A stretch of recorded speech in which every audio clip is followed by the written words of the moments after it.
Good afternoon, everyone. This is Jared Rand, and welcome to the Global Guided Meditation Call for Friday, November 19th, 2021, 3 p.m. Eastern. I remind everybody that we have a reverse aging health call tonight at 9 p.m. You want to learn about how to keep your soul in that body, that's the call to come to. All the greatest treasures are hidden behind that which we wouldn't want to be with. All the greatest treasures are hidden behind that which we wouldn't want to be with. All the wisdom, compassion, and treasures are within. So where are you going to hide it? Pamela Wilson. Many of us would like 100% guarantee that everything is going to be okay throughout our lives. We want a golden contract from God that says our entire future will be safe from harm, free from pain, and that we will always manifest our every desire and dream. We want to know for sure that this life is always working out for us in our favor. And we are guaranteed a perfect, flawless future. The only problem with this contract, if you want to call it a contract, this understanding, is that we also want a life that is brimming with excitement and overflowing with new fascinating adventures every day. We want a future that is free from boredom and filled with a spiritual richness that we are forever bathing in the healing qualities of our very souls. Now, the real question is, would all of this be possible if there was no such thing as fear? Imagine right now, today, on this huge transition happening on this planet. What would happen if no one had fear? What do you think would happen? Now, if people have done their inner research and looked deeply into their personal relationship with fear, it might seem to be one of those slippery issues that we are either trying to cope with, ignore, transcend, or avoid at all costs. Many of us were told in our childhood that if we want to be happy, we need to conquer our fears. Yet nobody actually told us how to do it. Probably because they hadn't accomplished this amazing feat themselves. Perhaps because most everyone has forgotten the truth that we are divine, eternal, supreme spiritual beings who will never end. We never end. The gods in these bodies are eternal. They never end. Now, if we are still waiting for the magical formula that will free us from fear, today is that special day you've been waiting for lifetimes. In a few weeks from now, you can be totally free from fear. So you get ready to let go of your phobias, doubts, and immature, childish insecurities forever. Perhaps yourself, for a few relationships with fear, that will make you start living the most amazing, exciting life. Your mind is about to experience a miracle. For all of us are going to learn how to replace all the fearful chemicals in our brains so that we become authentically fearless in every area of our lives. That which can be taken away from each of us is not worth keeping. And that which cannot be taken away from us, right? Why should one be afraid of its being taken away? It cannot be taken away. There is no possibility. You cannot lose your real treasure, the God within you. Osho. The first action towards fearlessness begins with taking a baby step into trusting the energy of fear. Most of us run from fear. Pretty automatic. Excuse me. We're faced with it, and none of us really like it.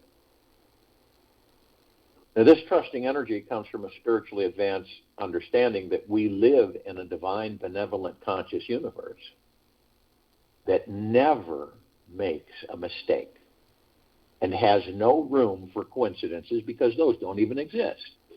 This all-intelligent, life-giving universe is always on our side and knows exactly what ingredients are needed for our enlightenment. By accepting this paradigm into every cell in our bodies, we can start to understand how fear is our greatest teacher and best friend. By knowing the loving universe is always working in our favor, we can relax more, take the risk to snuggle up to our fear, and get a closer look underneath it just to see what it truly is and why it is actually there. You ever been that curious?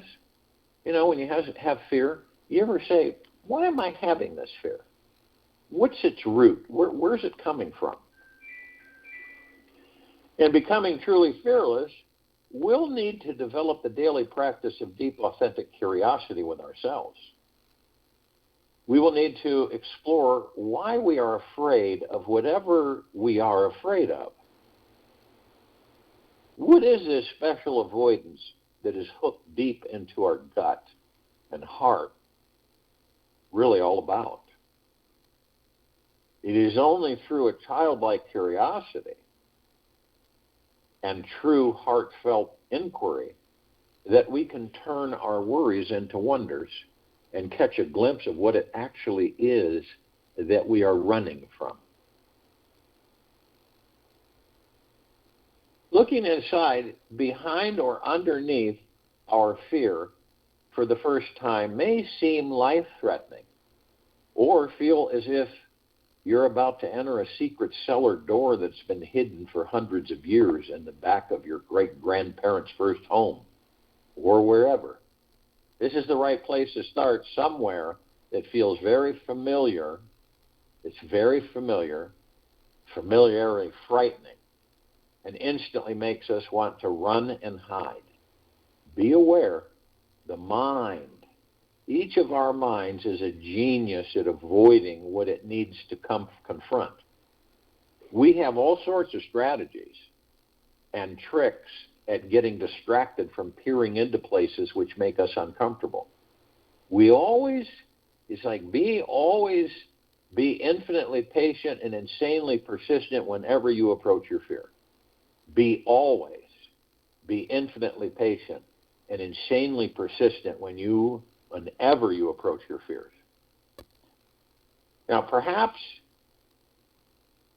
you're a bit analytical and wondering, how does one actually look underneath a fearful feeling, a thought or scary image that is stuck in the mind? Well, you're going to need an extra dose of childlike imagination for this particular journey. Roll back the clock a few years and recall what life was like when you were a child. Do you remember how you played and played and played all day long? Your creativity and imagination never ended all day long. And perhaps you were into playing fantasy games like saving the innocent princess from the kingdom's fire-breathing dragon. You had the power to imagine anything and everything, and you still, each of us, have that power today. Now, we might even imagine that we became a grown-up adult person who lost touch with their childish power of imagination. Imagination is more important than knowledge. Knowledge is limited, while imagination encircles the world. Albert Einstein. Maybe, maybe when we were all young, we had an imaginary friend who talked to us all the time, yet nobody else could hear or see them. You remember that? And how the adults, the older ones, would just think it was cute? Or perhaps we were a weirder child and wondered what a banana would say if it could speak, or how the sunset colors would taste if we could lick them. Whatever fantasy or creative games we played back then, we are still playing them on some level today. They are just more adult-like, serious games that we're playing on the inside. Our minds are still making up all sorts of stories about everything and everyone, including ourselves. Our imaginations are creating everything in our lives. It is responsible for creating every fear that we have. Since it has created all of our fears, it also has the power to stop creating them and invent something totally brand new. Our imaginations are always on, always forming new movies inside. Now, we still have the amazing power of imagination working every day inside of us. The real question is, are we willing to step beyond any normal, ordinary versions of reality? We've created and discovered a place inside where anything is possible. Our imagination is extremely powerful. You can't measure it. It is so powerful. Just notice what happens inside your mouth when you imagine biting into a super spicy jalapeno taco covered in hot sauce. The salivary glands start firing up as the body reacts to whatever the mind sees inside. So when you get hooked in imagining something you don't want to see, cannot accept, cannot understand, or relax with, then your body continues to react in flight or fight mode each time. After a few repetitions, fearful chemical can instantly form inside your brain whenever you have that same thought pattern again. So I invite you to realize right now that your mind is responsible for creating all of your fears. Every terrifying, heart-beating, panic-driven, life-freezing sensation you've ever had came completely from your imagination.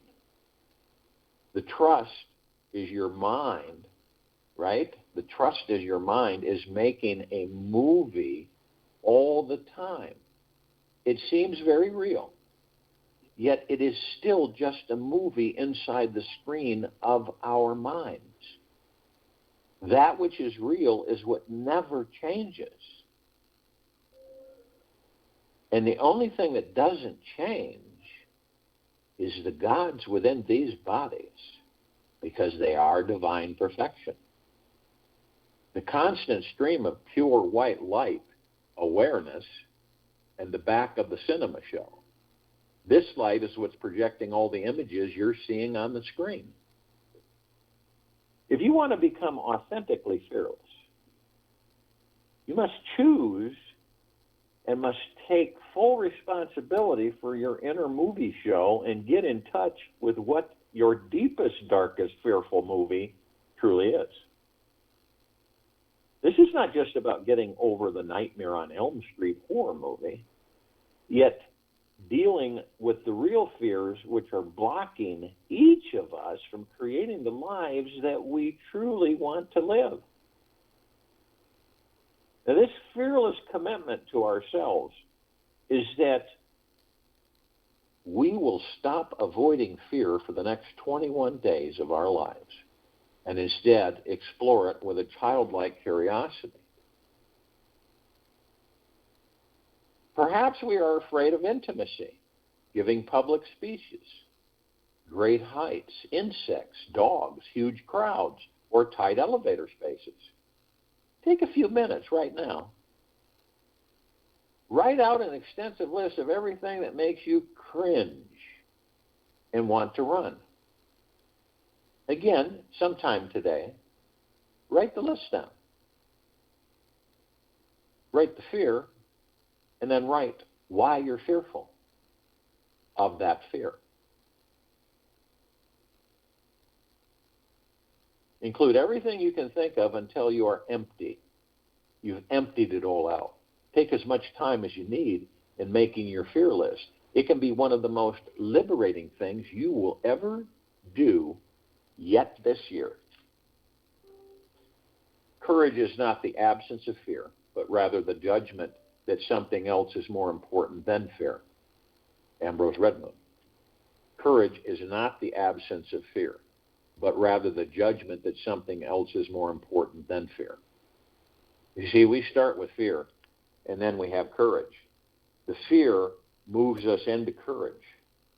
Courage takes precedence over fear, even though we fear what we are approaching or what we're about to do. That's why you have the word heroes.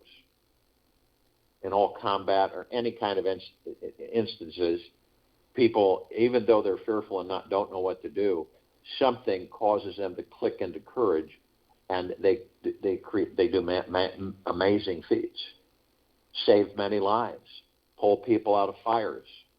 You know, it's amazing. We are amazing. Now, after we do this fear list, take your top fear and imagine the solution to releasing this one fear is inside that old dark cellar hidden in the backyard of your great-grandparents' first home. Use your imaginations. You're actually opening the creaking, dusting, dark cellar door right now. And you're seeing the long, dark tunnel inside it. You have no clue how long this dark tunnel is or when you'll reach the end. Your inner child is curious, though, and you step inside and you start walking down that long passageway that happens to contain the most amazing secret treasure waiting at the end just for you. You feel courageous, though, and willing to trust in the experience of exploring your fear. No matter how frozen you may feel inside, always remember that approaching your fear is a very magical and empowering thing to do. Every fear is created from our imaginations, as everything is. And we are always in charge of what happens. So just relax and enjoy the scary ride. You may want to rely on your inner light to guide you through the darkness and trust in the fear exploration process. This is why a deep curiosity is needed, to constantly shift you into excitement mode. The most amazing treasures in this life are hiding in the last place any of us would think to look. Have you ever discovered that? Looking for something or this or that, seeking, and all along it was right in front of you. As we reach the very end of our dark passageway, we see something is sitting there meditating in front of a white candle. We see someone, right? We reach the end, the very end of our dark passageway, and we see someone is sitting there meditating in front of a white candle. It's an odd sensation of trust comes over our bodies, as we feel this person is a very old, familiar friend that we once knew. So you look into their eyes and you see how extremely happy they are to meet you again. You know in your heart that this old friend is the wildest, craziest, fearless person you have ever known. This person is your new fearless friend, and they are here to guide you into fearlessness. Your fearless friend has never ever felt any fear about the thing or situation that you're afraid of. They're actually deeply in love with whatever it is you are afraid of. And they are actually looking forward to doing that thing which you fear. Your fearless friend seems to have a spiritual experience doing the thing you fear. Notice the tremendous joy, awe, and pleasure they have on their face just thinking about doing what you fear. Now, you both are now back in your cozy home, and you're getting to know each other more personally. Sitting down with your friend, on the couch, listen to their creative story about why they love doing the thing you fear. You are becoming the best of friends. This person loves hanging out with you and helping you to overcome your fear. Listen to all the fun, wild, and crazy stories they have. Notice how scary, exciting, and liberating it is for you to hang out with them. They're your new fearless friend. Explore how they think, how they feel about life, and what their average day is like. Feel how they are naturally relaxed and at peace with whatever it is that you fear. We are what we pretend to be. We are what we pretend to be. So we must be careful about what we pretend to be. Kirk Vonnegut. Spend lots of deep quality time interviewing your new friend. Practice stepping into their bodies, feeling what it is like to be totally fearless. How do they feel getting out of bed each morning? What is their attitude about life and death? What does a fearless heart feel like? Capture as many juicy details as you can until you have a strong sense of what it's like to feel the fearlessness that is inside their body. Experience how their body responds with joy, pleasure, or deep awe. Whenever they are doing the thing you are afraid of doing, whenever. The final step to this amazing exercise is where the real fearless work begins. In your real daily life, a few minutes after you wake up every morning, and just before you fall asleep every night, spend some time with your fearless friend. Do this for at least 21 days, maybe just a few minutes each morning and evening. Yet be consistent with meeting with your fearless friend, right before you fall asleep and right after you wake up. Give them a hug. Tell them you love them, and feel what it's like to be together every day and every night. You can even plan to meet at some common place in your dreams at night and have an imaginary cup of tea together. You can hang out all night long if you want and do tons of fun, fearful things together. Be adventurous, be creative. Get to know them intimately and engage in some deep, interesting conversations with them about life. Look deep into the eyes of your fearless friend every time you meet. Feel what it is like to live in their heart and soul. Explore the actual realness of this newfound relationship until it feels as real as how your mother and father are for you. Every morning and evening, keep practicing, and practicing. Fake it until you make it. Experience what their fearless mind feels like. You may even try breathing their fearless energy into your heart and seeing how it changes and how your body feels. If you make the time to create a real relationship with your fearless friend every day for 21 days, something miraculous will occur. Naturally, organically, you will inherit all their fearless qualities and become free from any fear you may have had. So enjoy the journey. The moment we start seeing life as non-serious, a playfulness, all the burden on our heart disappears. All the fear of death, of life, of love, everything disappears. One starts living with a very light weight or almost no weight. So weightless, one can fly in the open sky. Osho. So if you will, go to the place where you're not going to be interrupted. I'm sure we all are. And this is so imperative for us to get in the habit of relaxing the bodies we're in. We carry, these bodies are so amazing. They carry so much stress and anxiety and the fear, all created by the illusion, which is the mind, and its buddy, the ego, which is also an illusion. And then the storage room, the subconscious mind. So isn't that what we are all seeking anyway on this planet? How to relax? Isn't it? It's a constant thing. That's why we have so much, cruises and, beachfronts and getaways and cabins and, all kinds of things to do so that we can relax. But do we really relax? That's the key question to ask ourselves. Now, you can always be honest with yourself. Who's listening?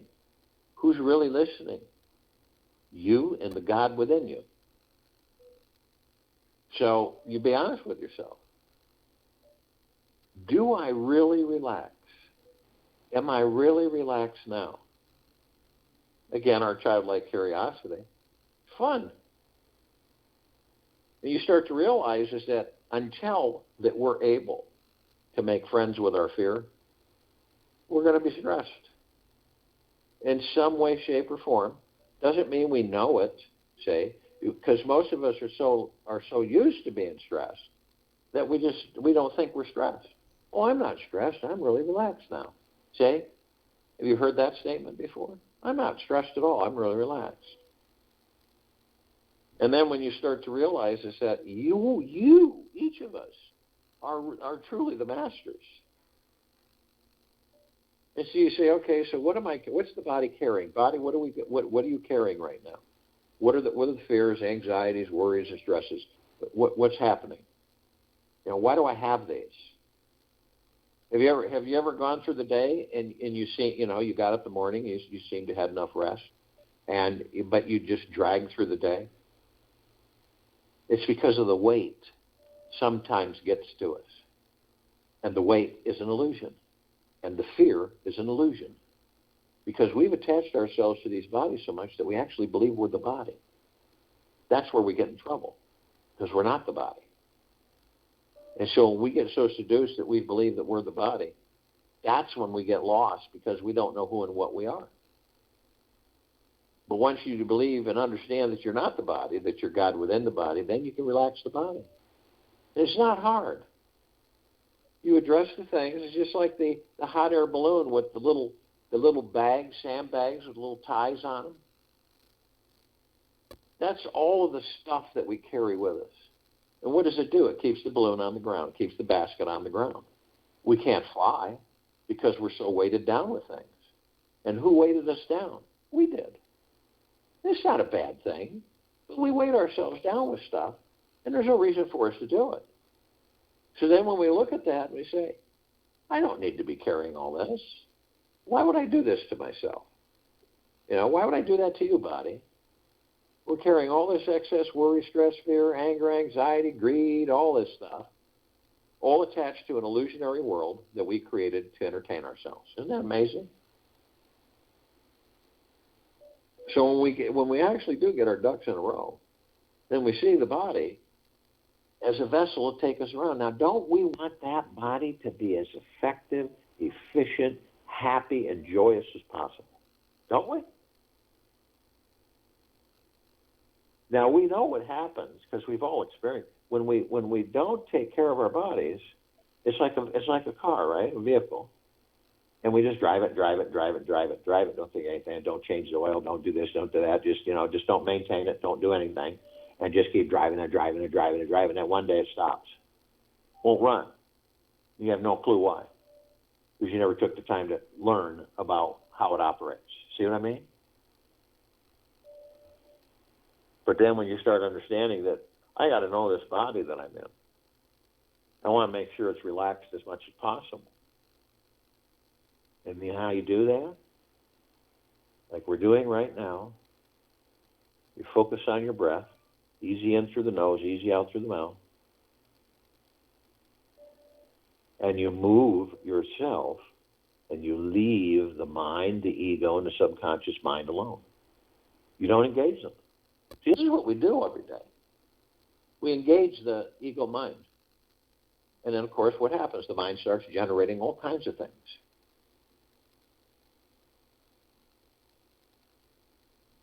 And how many people have you heard say, well, I'd love to do a hot air balloon ride, or I would love to skydive.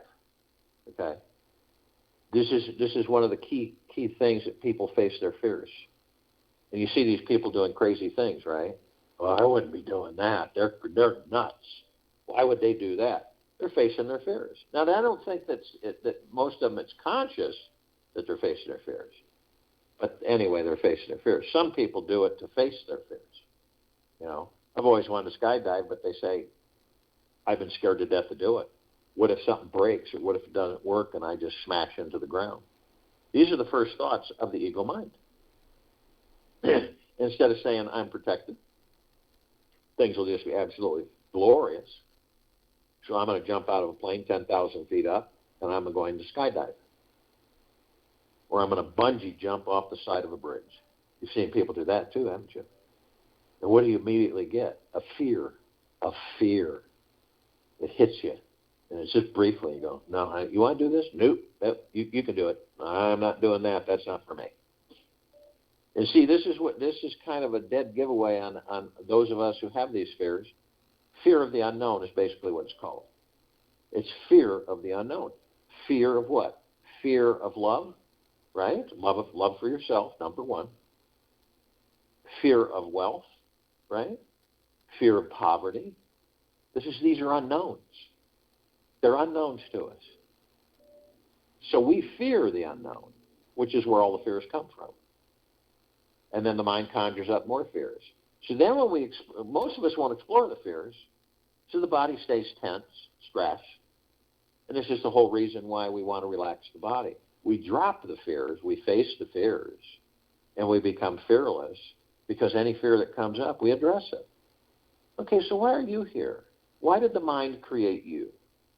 What's happening here with this? Why do I fear this? And then we review it for ourselves. And guess what? The fear disappears.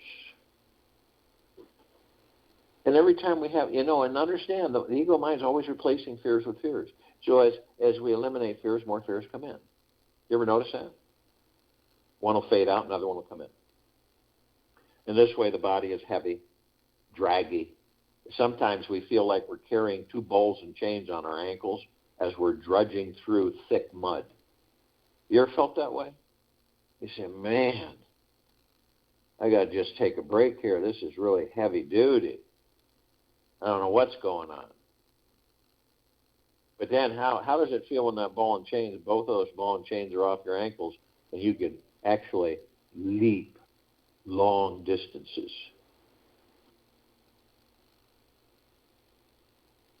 So it's like in the morning before you wake up, this is the best time, and then at night before you go to sleep, is to keep, before you even open your eyes, immediately kick into, are there any fears that I am fearing? And eventually, you keep doing that, there won't be. There won't be any fears. And you'll know when one surfaces, when the mind generates one. Okay, so, all right, mind, you generated this fear. Let's see. Let's take a look at it. Face that which we don't care to face. It's with everything. So as we relax these bodies, and you'll know when you're relaxed, because you'll feel light. You really will. You'll feel light. And I'm sure we've all experienced that at least once or twice in this lifetime. And as the body feels light, and you're able to view the ego mind and the subconscious mind, you're just watching, you're not judging. You learn how they operate. See? So you kind of visualize your heart-mind's motion picture, where you're watching the fear being generated by the mind. You don't do anything about it. You're just watching. And eventually the fear, you will become fearless. You will not have fear. And there are people like that. They don't have fear. They don't fear things. Not all of us fear, really, seriously. Some of us don't fear. And it's the number one incapacitating illusion for all of us, fear. Just like today, on what's happening on this planet, what's happening in our country. Fear. A lot of people fear, trying to run from the fear. That mind, isn't that mind that we have just amazing on what it can conjure up in the movies that it starts playing because they're endless? So as you relax the body, and you'll know when, and you're in the heart mind, you're not in the head, you'll notice that you're not the body, that you're not the name, you're not the character, you're not the personality, you're the God within. So you look at the body, and you see in the body there's lights, and they go up the center of the body, from the tailbone to the top of the head. They're all different colors, and they're such beautiful, vibrant light, nothing like you've seen on this planet. And they're called chakras. And chakra means wheel. These are wheels of light. They're etheric spiritual energy. We, the gods in these bodies, are etheric spiritual energy. This is the connection. We flow through these wheels of light, these chakras. And that means we connect to every part of this body that we're in. It's a never ending. It's always. We flow. We know everything about these bodies, head to toe, inside and out, down to the quantum quark. Isn't it amazing when you know this, that the majority of us, changing now, but for a very long time, the majority of us would seek external authority to tell us about our bodies? Isn't that something? When we are the Grand Master, the God within the body, that knows everything about the body, and eventually, as we continue to evolve, we'll be able to heal these bodies in a blink of the eye, hands down. Some are learning it. It takes them it might take them several weeks or months, but they're learning how to do it. Doesn't it make sense? Seek within, not without. So when our understanding is that we're the God in the body, and we know how to relax the body, and we know what these conduits, these spiritual etheric energies are, these chakras, these wheels of light, and what we are, then we know that we're the soul in the body. And the soul is the God, is the heaven, the kingdom of God, the God source, and the body is the earth. So we are literally heaven on earth. And every step we take on this planet, we're consciously aware. What is being consciously aware? We are consciously aware that we are of and from the highest of the highest high, the deepest of the deepest deepest, and the purest of purest eternal love, gratitude, and peace. That's what we are. We're made of love. And there's many different levels of love. I think people sometimes they look at love as a romantic love. This is a love that's way beyond romantic love.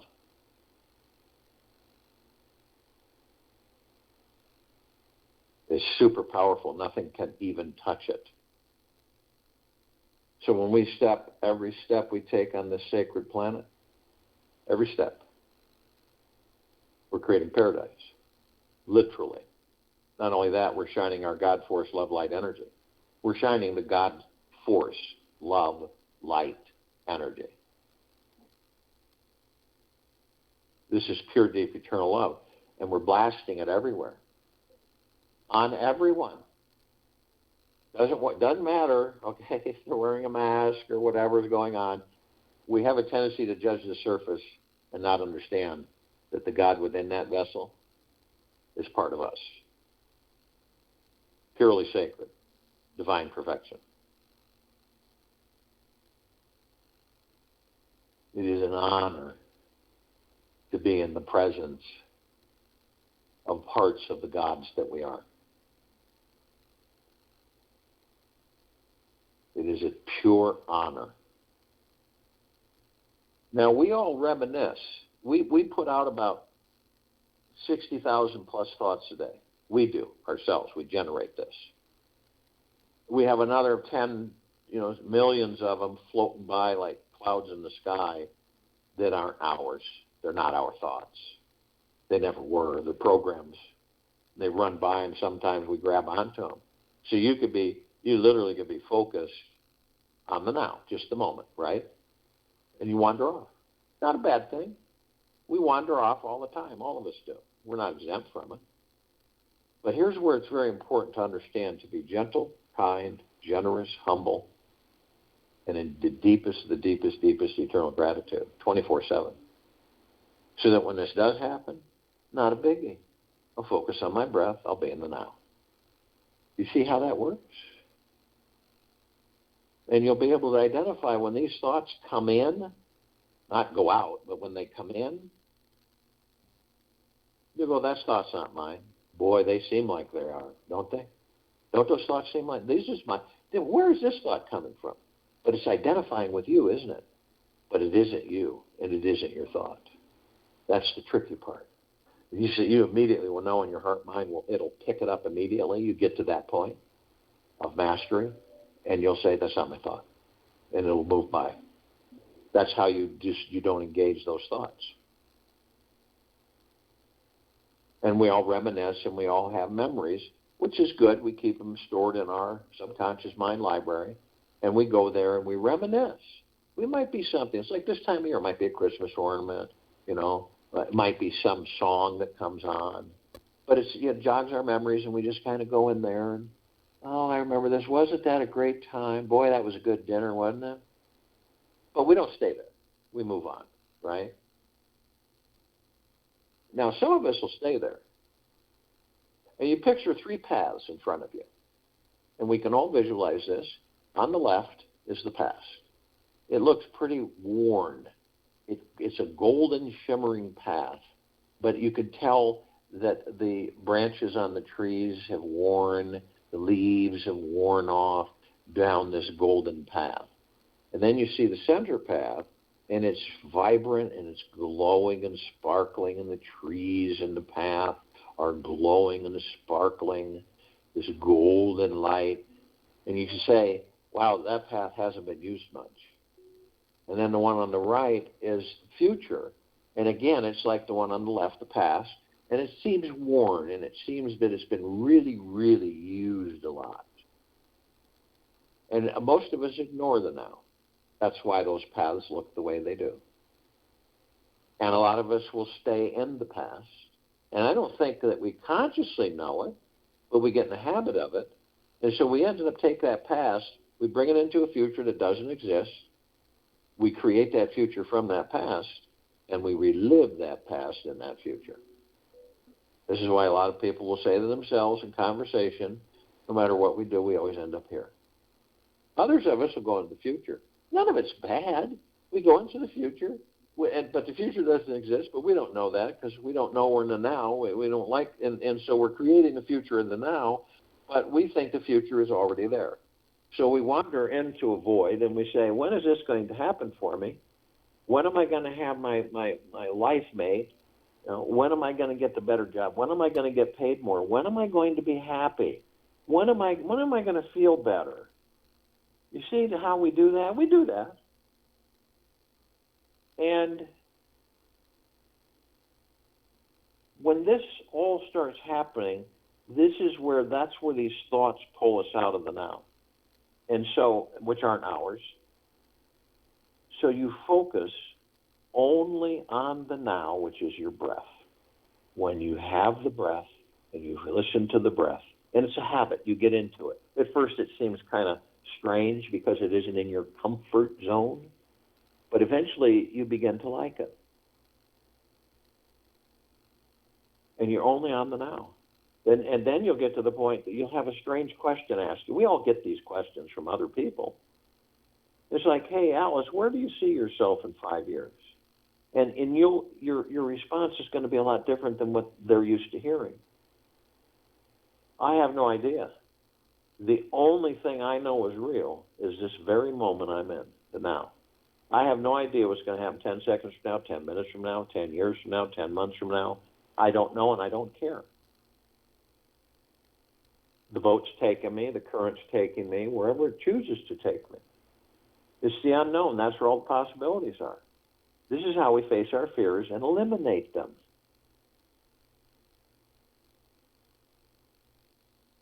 The now is really, truly all we have. It's all we've ever had.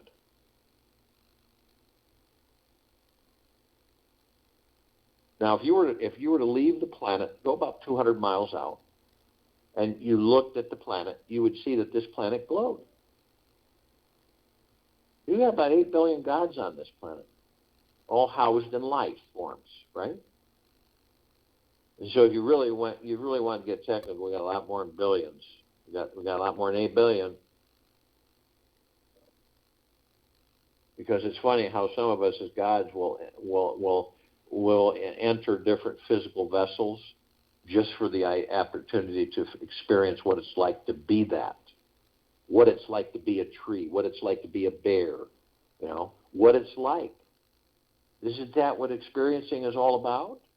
Do you think that we all just keep incarnating in physical human forms? No.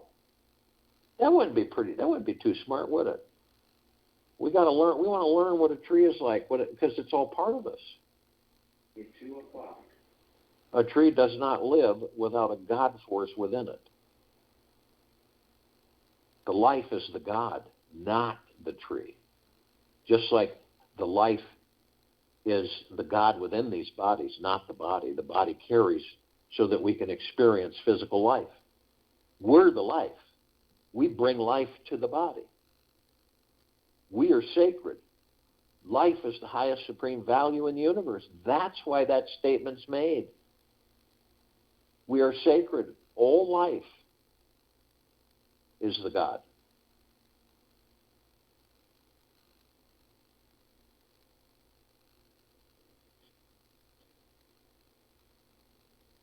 And we would see that the lights in the universe surrounding this planet that glowed so brilliantly and does right now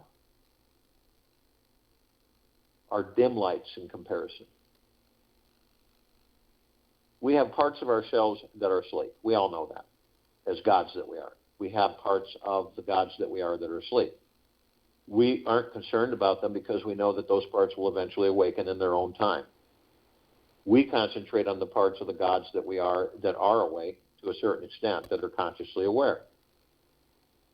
This means that this is all the light energy beings and all that there is, ever has been, ever will be, ever beyond, and forever.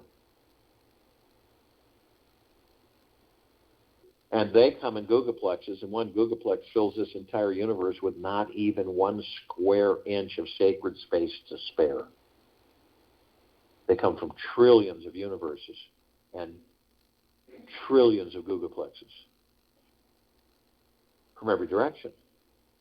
This is the archangels, cherubim, seraphim, the archetypes, ascended masters, Kuan Yin, Maitreya, Buddha, Lakshmi, Ganesh, Gaia, Saint Germain, Christ, El Moria, Abundantia, Pel, Thoth, Yahweh, Yeshua. All the inhabitants of inner earth, hollow earth, Agartha, and beneath earth. All of our loved ones who have ascended out of body in this lifetime and all lifetimes that we've inhabited. All the off-worlders, the galactics, the celestials.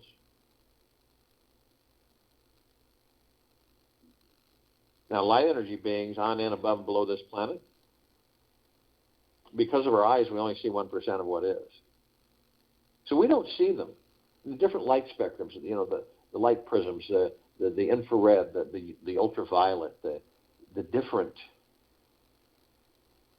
light spectrums. There's life everywhere. But we are familiar with a small group of them.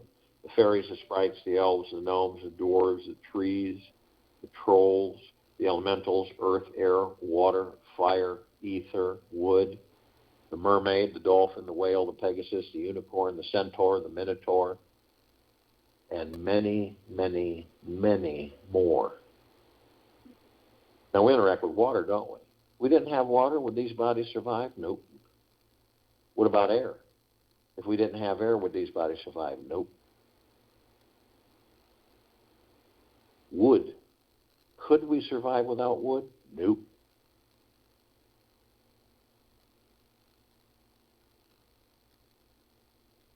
Ether, that which sustains all life. Nope. So we really have an intimate relationship with some of these light energy beings on this planet. Just because we don't see the majority doesn't mean they aren't there. Now the archangels, they're a civilization that vibrated a different frequency than we do. Are the gods within their bodies part of the gods within our bodies? Absolutely, we're all one. So we don't see them like we see each other, but we meet with them, we talk with them, and sometimes it dawns on us that that's not a human. That's an angel. And you'd be surprised how many angels are on this planet. It'd blow you away. And when we do meet them, sometimes we do. It really usually isn't when we're in the process of interacting. It's afterwards. It just dawns on us right through the heart mind. That was an angel. And you feel a little bliss. And they have a message, and they've been sending this message out to us for lifetimes and lifetimes and lifetimes. But they do it in many different ways. It's for us to decipher. And so when you do, and you are successful in deciphering the message, isn't it absolutely magna glorious that we all that we live in these bodies? Isn't it absolutely spectacular, stupendous that we're alive in these bodies? As gods, we don't breathe, we don't smell, we don't taste. Can you imagine never eating, never tasting, never smiling, never laughing, never being in joy, all of that stuff in the body? You can see why these bodies are so addictive and why we keep wanting to get back in them and why we fear leaving them, say.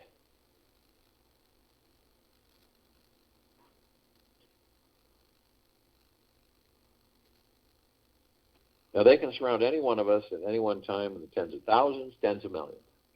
Because of their vibrational frequency, they can house a large number in a small area. So if you want them to surround you, just ask. It'll be a blink of the eye, and they're all around you. And you're in bliss. Now, Ascended Masters, they've mastered ascension into physical form. They've mastered physical form. They've mastered ascending out of physical form. They hold pure consciousness God form. We are mastering. We've ascended into physical form, and now we're mastering physical form. We're creating our experiences to perfect our creation. Now, the off-worlders, the galactics, celestials, which is all the planetary bodies, who gods inhabit, just like we inhabit these bodies. So the celestials, the galactics, the off-worlders. Now again, we are acquainted with a handful of them, but over 1,000 species travel through the solar system every day. Trillions throughout the universe every day. And this one particular group, the Pleiadians, the Sirians, the Arcturians, the Andromedans, the Feline, the Zeta Reticuli, Anunnaki, Nords, Greys, Draco, Reptilian, Golden Pyramid, Avian. They've been assisting us in our evolution, enlightenment, ascension, freeing ourselves from our own self-imposed bondage and our own self-imposed slavery.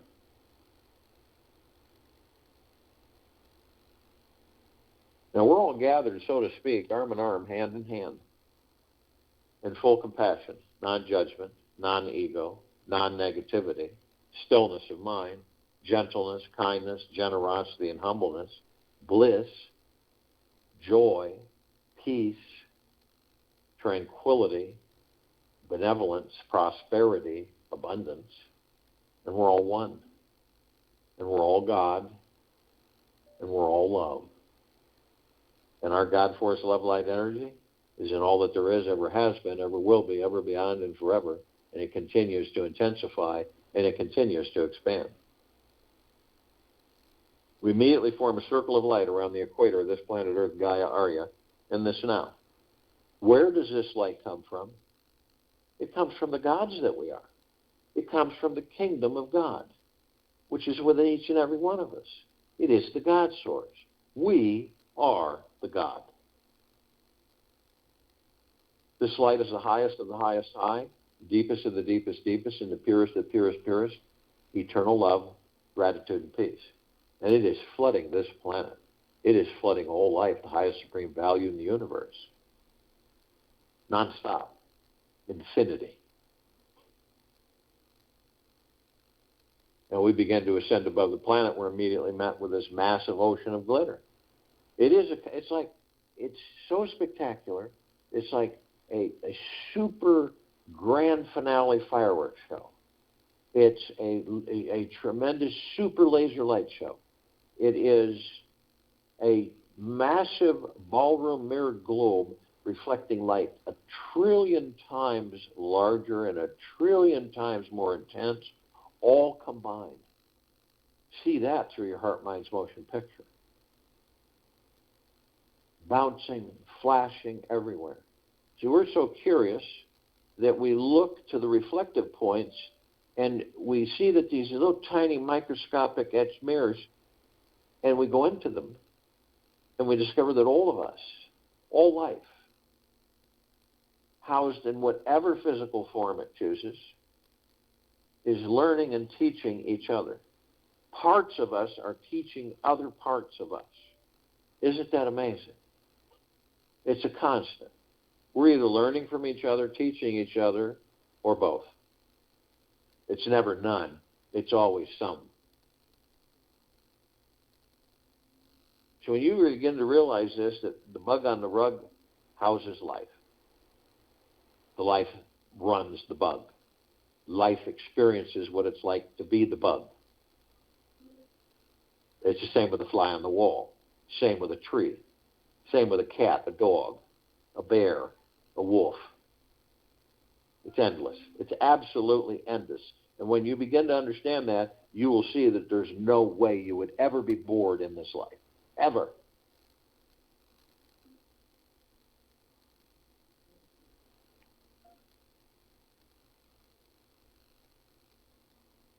We're immediately met with the emerald green flaming healing light of Archangel Raphael. This is a column of light we created to remind each and every one of us that we are the power of healing. And eventually, each of us will find out how quickly we can heal these bodies. We are then met with the violet, blue, purple flaming light of Archangel Michael. This is a column of light that we created to remind us all of our omnipotent power, strength, and resolve. We are then met with the white fire. This is a column of light that we created to remind us all that we are imbued head to toe, inside and out, with a white fire armor. Not like the armor on this planet, way beyond that. It's a flaming white armor. It's a white golden flame that surrounds us.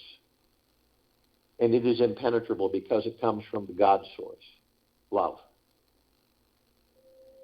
It can't be penetrated, it can't be seduced, it can't be manipulated, drained, tricked.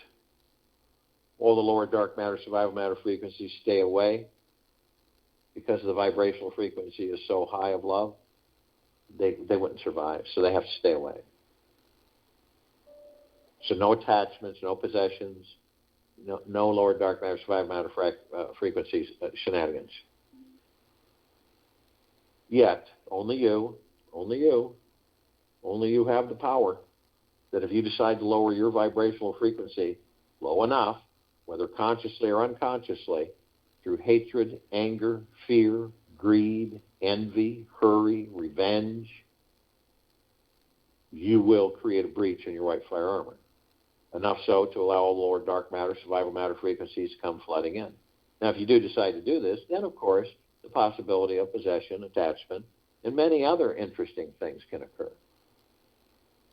So if you do decide to do this, you are immediately met with a double column of light. The first one we created to remind us all that the purple transmuting flame, that we can bring in the purple transmuting flame, we can transmute all these lower dark matter, survival matter frequencies into neutral light substance, sending them to pure consciousness where they are no more. The other part of this column is the violet ray. We created this column to remind us that we can bring in the violet ray right after the purple transmuting flame. We can cleanse and purify the area where these lower dark matter, survival matter frequencies were. Cleansing and purifying the area, sealing the breach in our white fire armor, restoring our vibrational harmony of the highest high, the deepest of the deepest, deepest, and the purest of the purest, purest, eternal love, gratitude, and peace. We are then met with the golden white pink light. This is the column of light that we created to remind us all, the gods that we are in these bodies, that we are the sun, the sunlight, the rain, the rainbows. We are the oceans, the rivers, the lakes, the streams, the mountains. We are the trees, the forests, the soils, the animals. We are the skies, the clouds. We're everything, and everything is us. So the next time you see a sunset, a sunrise, starlit night sky, an ocean front, a mountain view, it is you, the God within that body. You're the beauty, you're the grandeur, you're the majesty. And when you start to understand that, the feeling through the heart-mind is incomprehensible.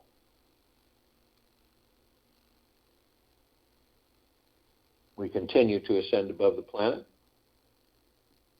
Some of us step outside our physical form and hover effortlessly above it, if we're carrying physical form. And why do we do this? Well, because we can. We become immediately in full contact with this massive crystal light tower. We created this tower. It's larger than this solar system and beyond.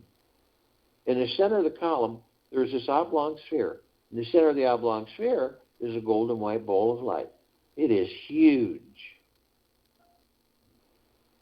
It is surrounded by numerous multicolored rings of light. They're almost endless. You can't see where they end. And all of this has created this misty, sparkling, electrified cloud that absorbs into our very core. It feels like a warm embrace that never ends. And we notice that the golden white ball of light is the highest of the highest high, the deepest of the deepest, deepest, and the purest of the purest, purest, eternal love. Then comes gratitude, then peace, well-being, gentleness, kindness, generosity, humbleness, bliss, joy, tranquility, benevolence, great prosperity, great, tremendous wealth. And we discover that all of that is a reflection of the gods within these bodies.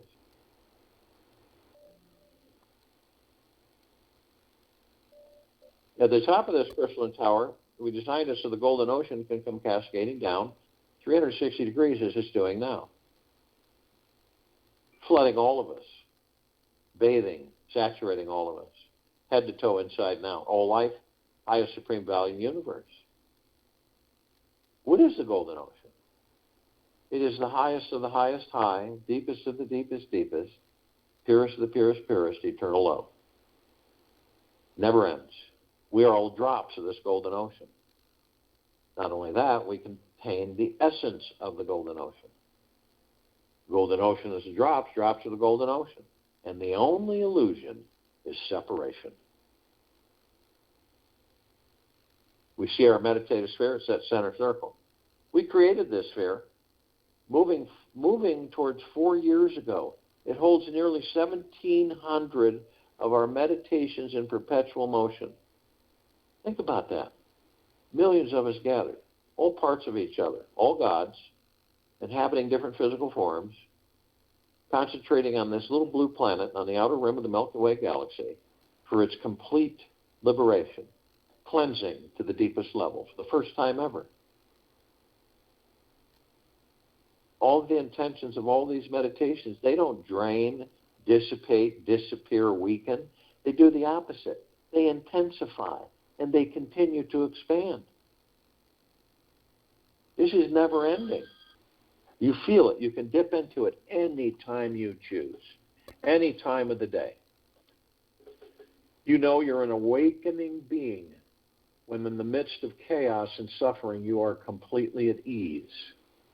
To arrive at this divine destination, sometime today for 30 minutes, meditate on a vast space of nothingness all around you. Do this in complete silence. Just imagine that you are somewhere way out in the universe, and for billions of miles in all directions, there is nothing but emptiness. Put on an eye mask and earplugs, if necessary, so you don't see or hear anything. This spacious space is always available to all of us. If we truly want to awaken the spiritual experience in our lives, I invite each and every one of you to dive into this spacious, silent place for as long as you can today. I'll join you in the meditation and return to close us out.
Take an easy breath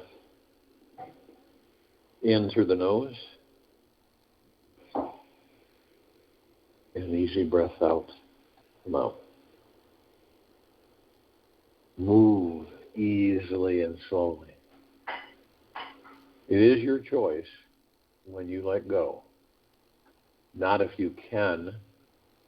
It's your choice when you let go, not if you can. Making the decision to let go of your problem is 90% of the battle. Making a choice means releasing the past and move toward and forward with life. Letting go is a natural part of this life.